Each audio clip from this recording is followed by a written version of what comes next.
So I think we are ready to start since it's noon already. It's my pleasure to welcome you all to this webinar arranged by Nordicom. It's based on a recently published special issue in the Nordicom Review entitled Struggling with Technology. My name is Karin Silano, and I am one of two scientific editors at Nordicom. This is the first webinar out of 3, each dealing with one of 3 themes that arises in this special issue. This is the webinar series. It's really an expression for what Nordicom wants our publications to be. We don't want to just publish a special issue that vanishes into a black hole, but we want our special issues to be a point of departure for further cooperation and discussion among scholars. So I'm very happy to have our 2 presenters here, of course, but also you in the audience. Very welcome to you. We will have 2 presentations by Annette and Martina before we open up the floor for some general discussion and questions. So please note down all your brilliant thoughts and questions as the presentations go along, and we will gather them all in the end. And I should also say that this webinar is being recorded, so it will be for those wanting to relive it or who are not able to participate here today.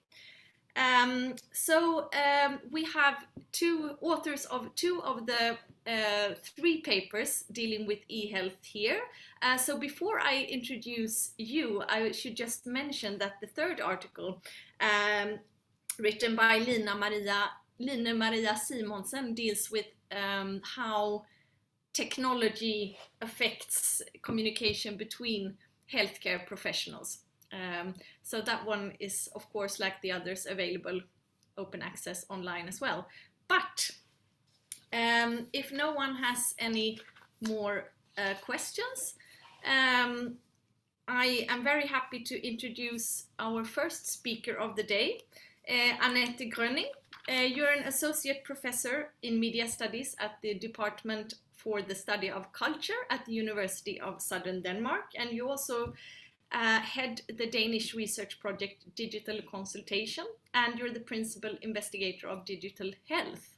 So I'm very happy to give the floor and screen to you, and you are going to present your article entitled Struggling with and Mastering Email Consultations. So Annette, very welcome, and go ahead. Thank you.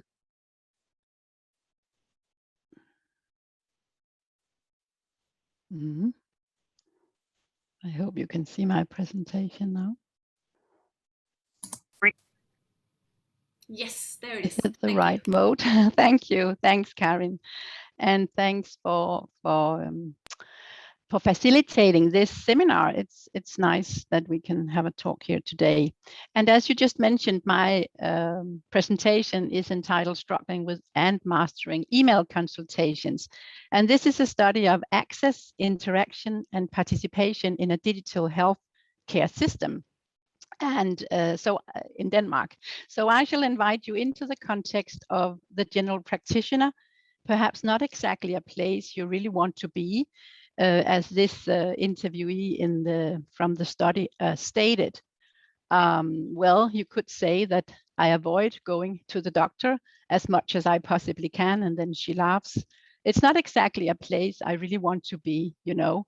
So it's not like I go to get weighed regularly or this, that, or the other. But well, I'm on an anticoagulant Maravan because of a heart operation I had. So she had actually a lot of contact with her doctor or her GP. I should also mention that I use the terms e-consultation and email consultation interchangeably during this presentation. 94% of internet users between 16 and 89 years old in Denmark have sent or received emails, 94%.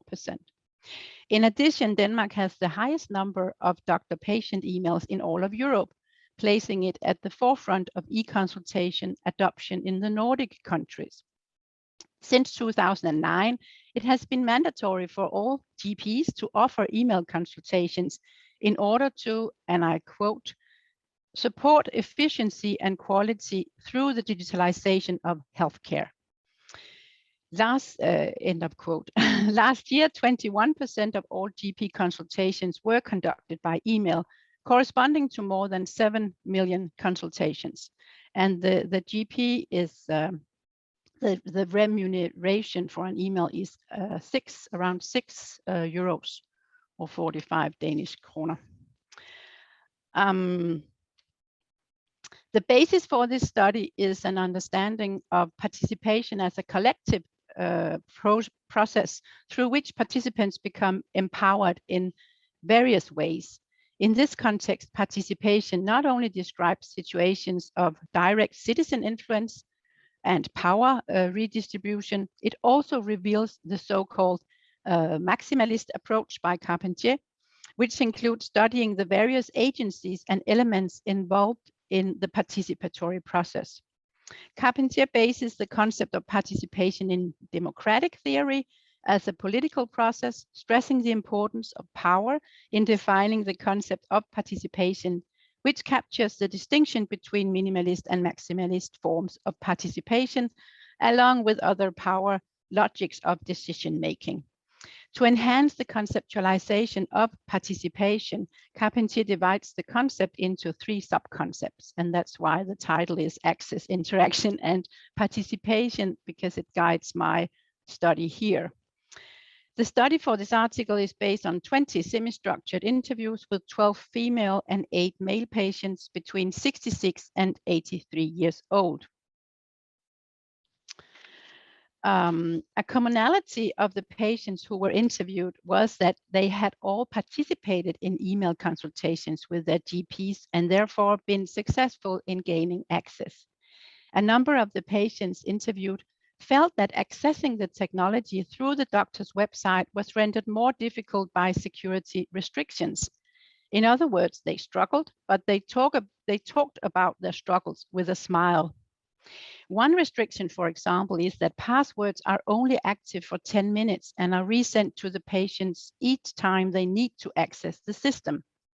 In addition to having access to a system, access is also articulated as presence related to people and organizations or institutions. With regard to their relationship with a GP, some patients attach importance to having known the doctor beforehand, others not. Access to people does not necessarily mean having access only to one or to a GP, but also potentially to other healthcare professionals such as a nurse or a medical secretary. Patients value the opportunity to choose the interaction modality they want with a doctor. One patient struggled with having to adjust his content to the constraints of the system, but he found a way to master it by reformulating the content. Other patients chose to submit several or multiple e-consultations on the same topic.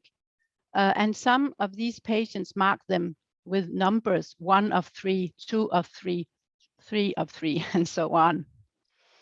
It's particularly interesting here that access to the technological system and the doctor are linked together as a form of an e-consultation struggle about decision-making, which is equivalent to not using it for everything. The patient is aware that she cannot use an e-consultation for everything, but when asked to clarify, she did not have a clear perception of exactly what not to use it for. Several patients expressed frustration about the long waiting times for direct physical communication with the doctor. a communication that, by contrast, they were able to participate in more quickly via access to e-consultations. The e-consultations has a potential for self-reflection through the processes of putting sensations and emotions into words. E-consultations are a mediating tool for power struggles, both in their own right and also together with other digital tools and processes, such as searching for health information on websites or Facebook groups and participating in online communities. A relevant question is whether digital access is a form of pseudo security for the patient. It may lead to a form of participation, but it does not necessarily lead to decision making or taking action. This could be problematic, as it would support the assumption that access and interaction result in increased influence, which is not the case. E-consultations foster different kinds of struggles. The majority of the patients interviewed appreciated the digital access and the brief replies from their GP. These can be seen as a kind of screen care, which is when care as communication is conveyed through technology. The concept of screen care is based on the assumption that communication is care and that caring is possible through a screen. Arrangements of care and technology also, and now I quote Svensen, consist of the imaginaries that shape our thinking about what we can expect from them and what patients and professionals make of them in concrete interactions. So meaningful digital connections between patients and GPs lead to overcoming struggles with technology and to a perception of mastery. Thank you for listening. This was my short presentation of the article.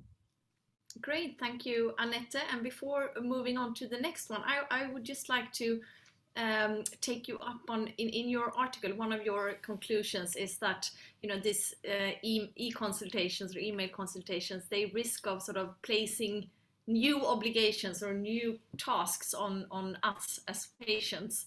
And you even talk about this concept, digital health literacy.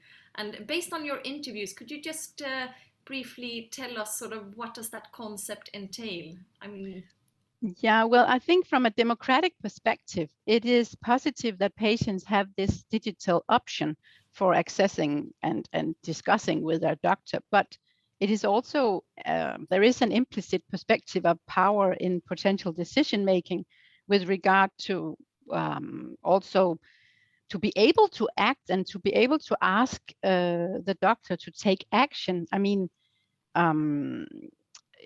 socioeconomic struggles must be considered. In Denmark, 12% of adults struggle with literacy. They're really, it's difficult for them to formulate, and even for others well educated, it can be very difficult to formulate the things that we don't know the words for instance, our symptoms and illness.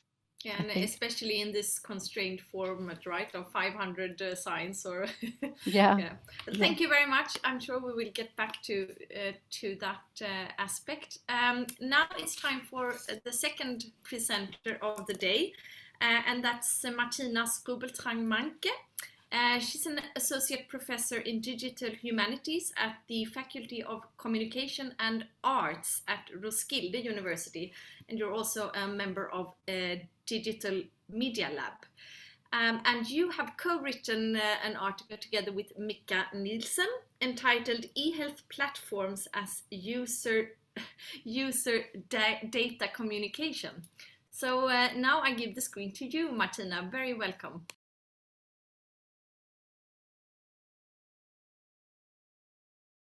You are muted still.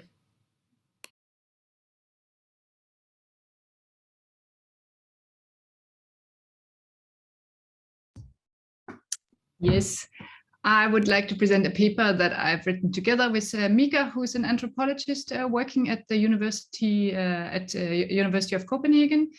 And same as Annette, I have summarized a little bit the findings of the paper. So when we started to look into the topic of eHealth, we were interested in the application of eHealth and in the application of health data. So we have looked a little bit that access to health data seems to be a new norm in Western societies. It's basically all Western societies kind of have a discussion about it, and they typically see it as a very positive development. It's important for patients to get access to their data. So there's a strong political desire behind it that a patient should be involved. Usually through the access of health data, there's an idea of the patients get involved in the data. And there's also the hope for a more equal doctor-patient relationship. And patients, when you talk to them, they usually associate this idea of getting access to their health data so they can understand themselves better, and they can understand their sickness or illness, what they have a little bit better. And with that, we could see that in health data in the context of everyday life is some sort of extremely challenging. It's not something that is straightforward. It's not something that we can just do, but again, it's something that we have to work with. And to show the challenge or maybe the dilemmas we also have with health data, I just have also brought two quotes. One quote is here: obesity without specification. It's nice after all, but there it is. It's a special type of information, isn't it? Which you don't necessarily want. This was one of our informants. She said when she accessed her health data, it's something she read about herself. It's not something the doctor told her. It was during her pregnancy. When she was pregnant, then she gained a little bit of weight. So it's never been subject of the doctor consultation, but once she went into her health data and looked into the notes being made about her, she found this a diagnosis. So she actually got very upset about it. And the other quote I have here is another informant who said, "I'm interested in knowing what they've written about me. I'm very interested in the text being accurate, right? There have been several times when I got upset because I couldn't recognize myself in the text, you know." And this is Tina, and she's 27 years old, so she's quite young. And she has been to a psychiatric treatment, and she could also access the data on the eHealth platform. But of course, she was questioning this data a lot, and she wanted it to be accurate, and she wanted to be seen through the data. But most of the time, she didn't get that feeling about it. So that's where we became interested in the platform Sundhed.dk. It's a Danish platform where we can access, or Danish citizens can access their health data. And they get there's a lot of data. So you can basically find data from the doctor you're visiting, to maybe what kind of vaccine you got, to also all these notes that I've just shown you about a treatment plan. So it's quite a comprehensive platform. And when we look at health data, we look mostly as these notes and results from treatment plans, also when patients have been treated. So we became interested in the following three research questions. How do patients understand and engage in the health data? Which spaces arise through eHealth platforms? And how does digital health data affect patients' experiences of being a patient? It's been a qualitative interview studies where we had 16 respondents, and we selected to the criteria of use, gender, age, and health history, and we had 10 women and 6 men. In order to understand this health data, we went into the literature, and of course there's a lot of rich literature on the quantified self movement. What does it mean when we quantify ourselves? There's a lot of self-knowledge, or there's the idea of that we gain knowledge about ourselves through numbers. And the body has become some sort of data repository, as Lapton puts it, which requires new forms of interpretation and comprehension processes. And that is also something we could see in our study, that this idea, when we have health data, it somehow confronts us. Data confronts users in making sense of the information, deciding how valid or valuable it is. And it calls users to know their bodies better and more intensively, and to work to interpret these novel forms of information about themselves. So having access to one's health data kind of creates a whole new communicative space where you as a patient have to negotiate meaning, and you find meaning in this kind of health data. It's not something that is straightforward. It's not something that I can just access and then it's black or white or it's this or this, but there's a lot of interpretive processes around this, which we were mostly interested in. And that's why we decided to conceptualize eHealth platforms as user data communication. And this theoretical lens helps us to focus on the user data relationship. So we can see how does the user or the patient make sense of the data, and how in turn does the data reflect the user or the patient. And then of course we were interested in this idea of the communicative practice of negotiating meaning. So how does this data make sense to the actual patients? So it's important to recognize that data is inevitably bound to the patient's body, calling and confronting its owners to understand and know themselves. And in this theoretical lens, we want to account for this extremely complex process of patients responding to their data. And what we found in the data is that, as I've said several times, it's not straightforward, but it's a kind of struggle. And what are these struggles? One struggle is the struggle with numbers and nodes. As I've seen, or if I've shown in the beginning, this is the whole quote from Tina, who's 27. I'm interested in knowing what they've written about me. And then she laughs. I'm very interested in the text being accurate, right? Because when it's not only somatic, but when they're also describing your mental states, it's important to agree with what it says, right?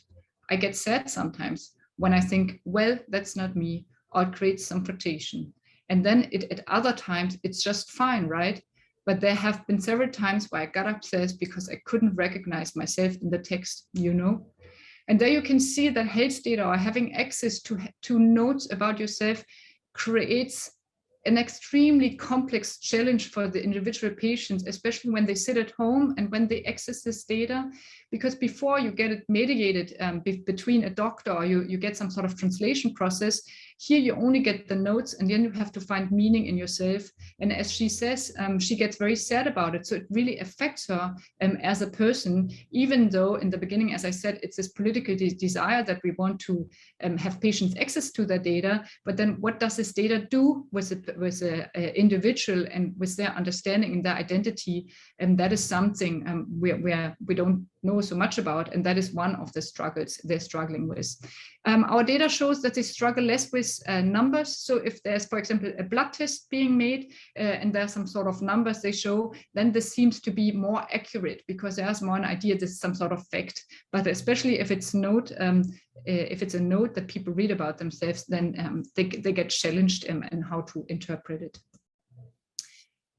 Then they struggle with the new medical domestic space, and I just touched upon it very briefly. When we access our health data, we do that in all sorts of places. We can potentially be at a bus stop and we can get a notification, oh, now our result is here, and we can log in, and we might get a diagnosis that is pretty, that becomes extremely challenging for our life. Then we might get it as a bus stop, and how to deal with that. So we don't have this kind of safe space of the doctor's office any longer, where we can just ask questions, or where we can just try to make sense with the doctor together of the health data, but it's something that basically can happen anytime.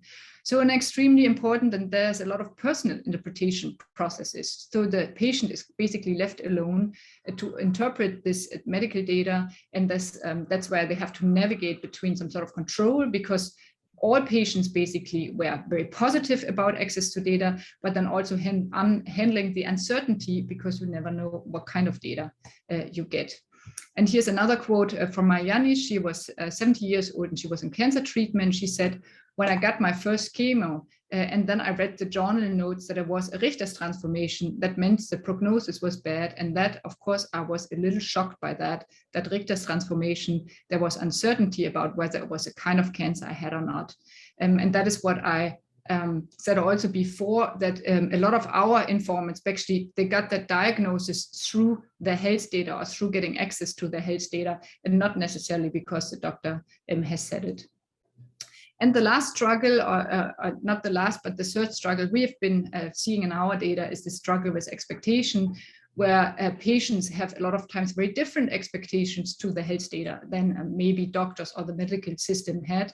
Susan said, I actually wish I had access to my own data earlier, because I simply felt that I was one step behind all the time. I felt talked down to, and that they talked over my head sometimes, right? It was as if I was a standard patient, but I thought I was no standard patient. I wanted to know everything, but I just wasn't told. I felt like they wouldn't want to scare me. And here you can also see there is a strong wish towards getting access to health data. Yeah, and in order to summarize and to reflect, navigating health data is a struggle, and struggle doesn't necessarily is meant in a bad way, but it's extremely complex, and it comes with opportunities, but of course also challenges. And we as researchers or as people working with this, we have to ask ourselves, what can data tell us about ourselves as patients, and what is needed for patients to continuously engage with their data? Because once they can maybe not make sense of their data, they might not use it.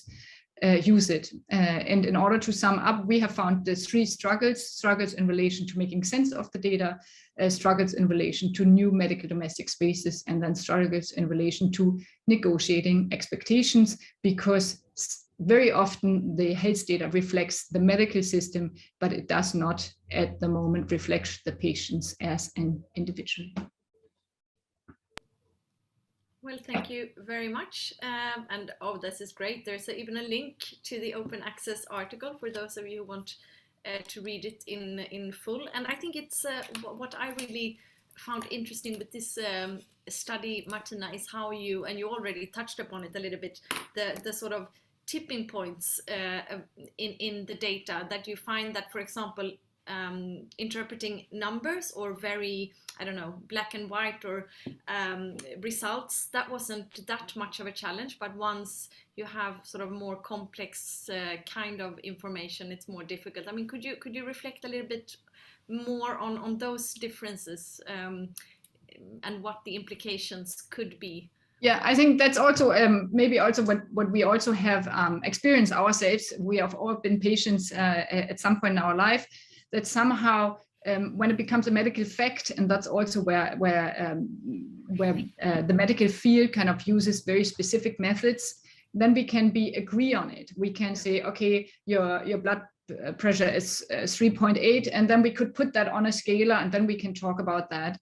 But because with words, there's so much interpretation around it, there's so much culture around it, there's so much you need pre-understandings and some sort of knowledge in order to see the medical field. We could really feel with our informant that went to psychiatric treatment that she learned a lot about the medical field rather than learning about herself, because she really needed to make sense of all these notes. So for her, it was quite disturbing to go out of this therapy room and then reading about herself, and there you can see that that's where it gets even more complex. And I also think, even though the idea of having numbers are facts, I think it's more an idea, it's easier for us to deal with, but I think they're equally complex, because then we also need to figure out what do they actually mean, and what does it mean for myself, this whole idea of personalization.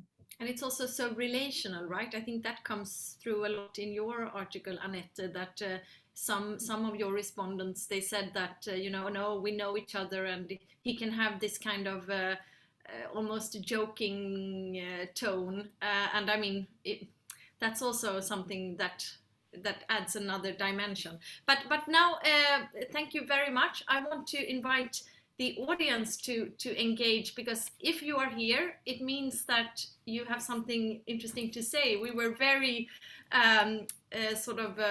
we really went out our way to invite those of you who are working with the issues of eHealth, or in some way have shown interest in this topic. So please, if anyone wants to have a comment or reflect on the findings from your own particular context, or just ask a question for clarification, either raise your hands or wave, or give me a sign, and I will give you the word. I have Iris Hörhammer here. Very welcome, and also please introduce yourself briefly. Hey, hello, Karin. Thank you, and thank you, Annette and Martina, for the interesting presentation. presentations. I come from Finland, from Aalto University, and I'm a health services researcher, but have been recently focused very much on the usability of digital services in healthcare. And we have a project going on, a Nordic project, Nord eHealth, and actually the director of this project, Maria Hägglund, was the one that forwarded this invite. And it was very nice to get this invite, and very interesting to hear your experiences. And we are also studying the patient perspectives on reading their medical notes in Finland, and we have had a pilot study regarding this, and we found in a survey study that patients were often anxious about not being able to tell if they see something that is worrying, or if there is something that they don't agree with, or something like this in their medical notes. And at least in Finland, the process is quite difficult to get anything changed or even discussed with your healthcare provider. I wonder how the process goes on from there. If someone notes something that is worrying them in their information, what do you think they will do in Denmark on this? Yeah, this goes to you, Martina, right? Yeah. As of our informant that we call Tina, she has actually been trying that. She's been trying to change some of the notes that she disagreed with. And what you can do here in the sundhed.dk, which is health.dk, you can add a comment. But then you cannot change the original note, but then you can comment on it. And then she also said this comment then follows you around. It kind of makes you the person that disagreed with what's been written in the first place. So and then the medical professional can comment on the comment again. So there is this kind of comment section, but you cannot get it deleted. And she was also very worried about it if she would now transfer to a different doctor. What does that then make? How it is it interpreted? How is it being used? How do people understand it? So she was spending a lot of time on thinking about that.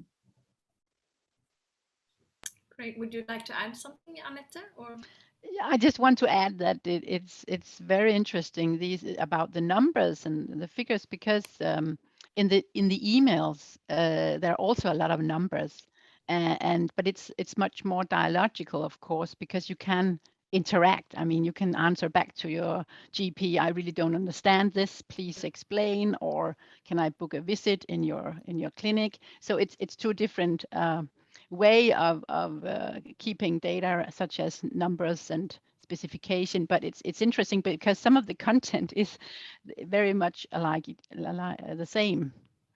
And in your survey, Iris, the sample was mixed ages and gender, or was it?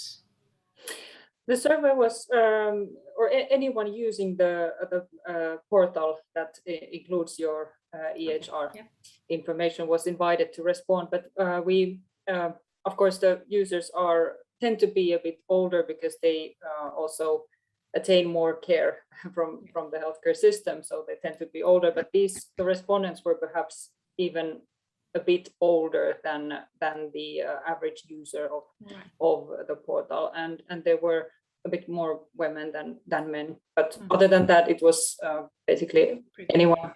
Okay. Well, thank you very much. I hope we have Martina. Yeah, I think maybe anyone else. So yes. Maybe to add also, I think the interesting part, it is an interesting part, where's the dialogue in these kind of e-health platform? Because as I said in the beginning, there's a lot of positivity around it. Yes, that's something we need. But once the system has been established, it's been established very much from a system perspective, from the medical system perspective, where I think now we're moving towards, okay, what does the user do? Like how having access is not enough. And I think there was some sort of assumptions that patients would just take it up. And I think when I talked to the medical side a little more informally, they kind of have the expectation, but this shouldn't explain the patient. The data shouldn't, it needs to be explained and needs to talk. It shouldn't be explanatory by itself. So they were kind of expecting that people, of course, would take it up and bring it into the consultation. However, when then some patient brought it up in the consultation, then also some of the professionals were a little bit, okay, but this shouldn't, the consultation shouldn't about what we wrote about last time, or we should move forward. Wow. So, and I think that's why, for me, the concept of struggle, what we're trying to cover in this special issue, fits very well, because it is something that comes with opportunities and challenges. So struggle for us is not something negative, but it's something that we actively need to work with. And I think that is maybe also, to me, it actually came to a surprise how much struggles and how complex this is. Because you just, of course, when you think about it, you think, of course, we want to have access to our health data. Why not? We live in a democracy. We should. But then once you dig deeper, you really see how the different perspectives have also different needs and different wishes. Yeah, and if I just can add that I totally agree, Martina, and also that mastering these kind of solutions and eHealth programs and systems, beneath the mastering, there's a lot of struggle and struggling. So we tend to see, okay, struggling is always problematic, but actually some of the struggles and then overcoming the struggles can lead to mastering. I find that very interesting. And then one note about the old people, because it's right, Iris, the older we get, the more we need care and visits to the general practitioners, etc. And in Denmark, actually, the old men between 70 and 79 years, they now go and see the doctor more by email than physically. Because we have a population where the old people really like the slow media as email is. So I find that very interesting. And another aspect, if I don't see anyone else waving or hear anyone shout, is sort of, both of your papers deals with Danish data, right? And we talked a little bit about, how Denmark is an extreme case in the sense that eHealth has gone very far, and to what extent sort of Denmark is the future scenario of all our Nordic countries, or if it's something very that we can avoid, or discussing a little bit the Danishness of your studies. I don't know which one of you wants to start. I can start, Martina. Yes, Annette, is it okay? Yeah, it's just I think the governmental strategy, for instance, it includes a plan to transform 1/3 of all consultations into digital consultations. They're really pushing these kind of solution, as Martina also mentioned, and we have to be critical, of course, about the strategy and the way, because I see a problem when it comes to exclusion of certain parts, as I already have touched upon with the literacy, but perhaps it's a new way of looking into health and inequality and mediated solutions. So I see new questions coming up here, and I find it very interesting to compare, like, for instance, Finland or Sweden's way of doing it, because they are also very digital, but it's in another way. Yeah. And thank you. And Norway and Iceland and all of the rest of you. Not to exclude anyone. That's important, yeah. I think also Denmark is an extreme case, because it has been rated one of the most digital countries, as Annette mentioned. There is a strong political push in that direction. I think it's important to also that it doesn't that we don't forget that we should also meet in person. Because I think sometimes it can become so pushy that maybe some, and not all of us, but some, as we talk about exclusion, maybe don't feel entitled any longer to see a doctor, or maybe to have a personal talk or a personal consultation gets somehow marginalized, because we have this idea, but you have access to your data now, you just need to work with that data. it's not that I can actually see that in practice. When we talk to people, everybody says, of course, the personal consultation is the most important. But on the other hand, I think we can also see that it gets more limited. The time gets limited because now doctors also need to deal with all the digital spaces. And of course, we have a centralized system, but then also within Denmark, there is different systems. So you also still have translation work to have from the general practitioner system towards the hospital system, towards some other systems. So there will become also some sort of diversity in it, and then everybody will handle it individually and a little bit differently. What I hope, and in my case, now I'm originally from Germany, is to maybe take the positive sides with us and then maybe work on this idea of how can we actually reflect the patient, because I think that is what we see and also see in this in our papers, or the 3 papers of this panel, is that the patient is reflected as a medical patient, but not as an individual. And when we talked, we had a presentation at sundhed.dk at the eHealth platform we were doing research about. They were also already aware of it. They were already aware that it's a reflection of the medical system, but not a reflection of how patients experience themselves and how they experience their own life worlds. So they're really trying to also, apropos design, with a design perspective, how can we create health data so people can actually relate to it? Because that is something I think most of the informants we talked to, they couldn't really relate to the data, and that's why they also were struggling and trying to find meaning in it, and actually learning a lot about the medical system, because it's a language that practitioners typically use within their own system, but not necessarily for the patient. And that is, of course, also comes to questions of education, of how do we need to educate our doctors. Now we have access, how can we deal with it? How can we talk about it? How can we make sense of it? I think that Denmark is somehow on the forefront, but there's also a lot of work to do, that now we have these systems, but how to integrate them in everyday life, that is something, the next step, so to speak.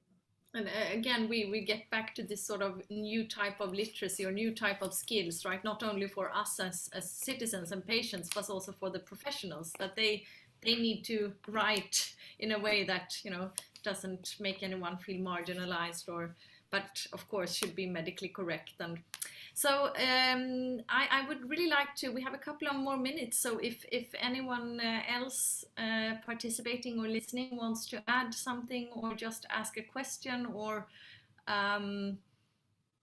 take contact in any other way, please, you can write it in the chat as well. Otherwise, I would just, ask the compulsory question to you both, Annette and Martina, because once you do a study, we all know that, it raises more questions almost than you find. So what is the next step for you both? You can start, Martina, perhaps. Good question. Two things come to my head. One is this idea of how can we make sense of it, that I have a feeling that we will create even more technology that's going to help us in order to understand this data. So I'm interested to following that development and how we maybe create bots or speaking assistants or something to talk to in order to make sense of that. And the other thing for me is extremely interesting, this the self-understanding of patients. How do we identify as patients, where I think before maybe we had an idea, okay, I go to the medical system to get healed, and now we have this idea of we should be co-responsible for our treatments, so we have to make decisions together. And I think it will be extremely interesting how data becomes a way to make decisions, and how people do take decisions or treatments decisions based on that data. I think that would be interesting to follow. And Annette? Yeah, I think 2 things. Video consultations, as we haven't touched upon it, and it's very nice that we don't have to talk all the time about the COVID-19 pandemic and all that, but it has had an impact on the data because so many emails and so many video consultations. So it's the next step for our research group to look into some of the 2% of consultations that were by video last year. And then, as I mentioned already, this new kind of, or is it, I don't know, but inequality and healthcare. Look into the people who don't overcome the struggles and do not master these technologies is also interesting. We have already some interviews with people who don't want or don't find themselves capable. Kind of, yeah. So I find that also wow, we're looking forward to that, and thank you very much to both Annette and Martina, and of course to all of you listening. And we want to also make some PR for the second webinar based on departing from the special issue that will be about well, struggling with technology in intimate relations, or within the family, and sort of more parent child and those kind of challenges related to technology. So keep your eyes open for more about that in upcoming webinar, and thank you very much for all your contributions. Thank you very much. Thank you. Thanks.